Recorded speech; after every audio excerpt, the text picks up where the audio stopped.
அனுதினமும் இயேசுவோடு என்கிற இந்த காலை தியான நிகழ்ச்சிக்கு உங்களை அன்போடு அழைக்கிறோம்.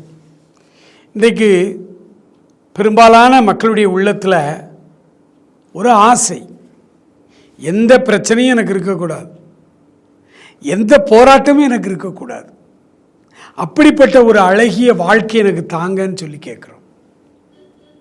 இது எப்படி இருக்குன்னா, அலை அடிக்காத ஒரு கடல் எனக்கு வேணும் அப்படின்னு கேட்குற மாதிரி.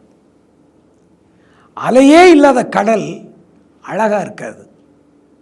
வாழ்க்கையினாலே போராட்டம் நிறைந்து இருக்கணும், அதுதான் வாழ்க்கை.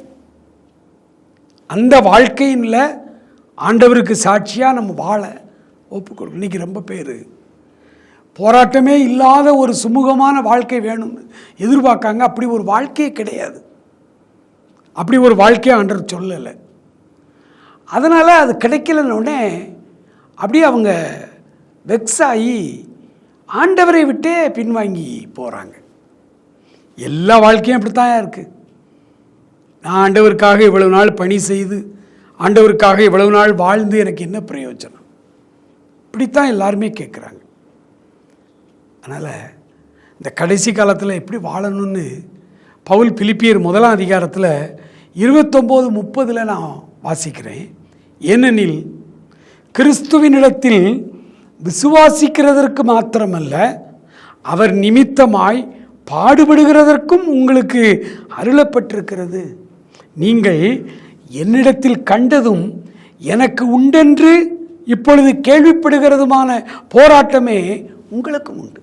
அவ்வளோ பெரிய பவுல் அடியார், அவ்வளோ பெரிய அப்பழுக்கற்ற மனிதர், பரிசுத்தமான மனிதர், மிக நேர்மையாய் நியாயமாய் ஆண்டவருக்காக வாழ்ந்த மனிதர். அவருடைய வாழ்க்கையில் அவர் சொல்கிறாரு, என்னிடத்தில் நீங்கள் கண்டதும் எனக்கு உண்டென்று நீங்கள் கேள்விப்பட்டதுமான அந்த போராட்டம். பவுலுக்கு அவ்வளோ போராட்டம் இருந்தது. அந்த போராட்டம் தான் உங்களுக்கு, எனக்கு, நம்ம எல்லாருக்கும். ஆகவே போராட்டம்ங்கிறதே கிறிஸ்துவுக்கு விரோதமானது, சாத்தானுடையதுன்னு நம்ம நினச்சிக்கிட்டு இன்னைக்கு அநேகர் ஆண்டவரை விட்டு போகிறோம். அப்படி போகிறதுனால வரக்கூடிய உபத்திரவத்திற்கு நம்ம நிற்க முடியாது. அதனால் நீங்கள் ஒன்றை புரிஞ்சுக்கிடுங்க, ஆண்டவர்கிட்ட விசுவாசிக்கிறதுக்கு மட்டுமல்ல, அவர் நிமித்தமாய் பாடுபடுகிறதும் எனக்கு அருளப்பட்டிருக்கிறது.